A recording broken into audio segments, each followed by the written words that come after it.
Next நம்ம batch student கூட்டு வட்டியில ஒரு டவுட் கேட்டிருக்காங்க, என்னன்னு பாருங்க. ஸோ அசல் வேல்யூ 2000, என் வேல்யூ 1.5 ஆண்டுகள். ஸோ 1/2 1.5 ஆண்டுகள் அப்படின்னு மென்ஷன் பண்ணியிருக்காங்க. அதுக்கப்புறம் ஆர் 4%. ஓகேங்களா? ஸோ இதோட கூட்டு வட்டி என்ன அப்படிங்கிற கேட்டிருக்காங்க. ஓகே, ஸோ அசல் வேல்யூ என்ன 2000 மென்ஷன் பண்ணிட்டாங்க.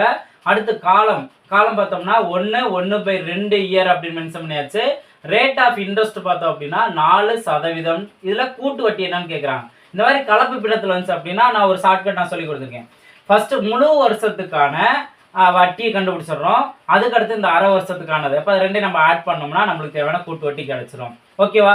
இப்போ ஒரு வருஷத்துக்கானது அப்படின்னா அந்த ஒரு வருஷத்துக்கான ரேட் ஆஃப் இன்ட்ரெஸ்ட் 4 தான். ஓகே, இப்போ ஒரு வருஷத்துக்கு 4%.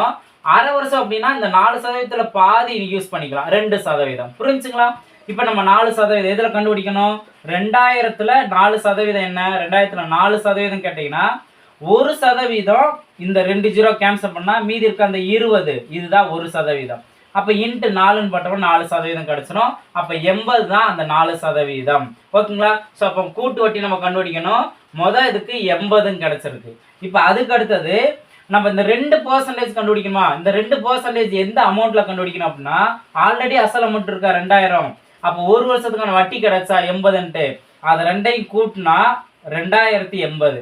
இதுல தான் நீங்க என்ன பண்ணணும்? 2% கண்டுபிடிக்கணும். இது எல்லாத்துக்குமே பொருந்தும். அதாவது 2.5 வருஷம் கொடுத்திருந்தாலுமே கூட ஃபர்ஸ்ட் முழு வருஷம் அந்த 2 வருஷத்துக்கானதை நம்ம கண்டுபிடிச்சிட்டு அந்த வட்டியை நம்ம அடுத்ததோட ஆட் பண்ணிட்டு தான் நம்ம அந்த மீதி இருக்கதை நம்ம கண்டுபிடிக்கணும். ஓகே, இப்போ 2% என்ன? 1% பார்த்தீங்கன்னா ஒரு 2 டிஜிட் முன்னாடி புள்ளி வைக்கணும். 20.8 அப்படிங்கிறதான் 1%. இப்போ இதை இன்ட்டு 2ஆல் மல்டிப்ளை பண்ணால் நமக்கு 2% கிடைச்சிருமா? 2% என்ன? 16க்கு 6 பேலன்ஸ் 1.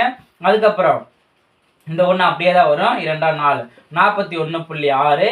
ஸோ அப்போ 41.6 தான் இந்த 2ஆவது வருஷத்துக்கு. இதை ரெண்டையும் நம்ம ஆட் பண்ணோம் அப்படின்னா நமக்கு தேவையான கூட்டு வட்டி 1.5 வருஷத்துக்கானது கிடைச்சிடும். ஸோ 121.6 அப்படிங்கிறதான் இதற்கான ஆன்சர். ஓகேங்களா? ஸோ கலப்பு பின்னத்துக்கு இந்த ஒரு ஷார்ட்கட் யூஸ் பண்ணி ஈஸி ஆன்சர் கண்டுபிடிச்சலாம், இந்த வித ஃபார்முலாவும் இல்லாமல். ஓகேங்களா? நெக்ஸ்ட் கொஸ்டின் பார்க்கலாம்.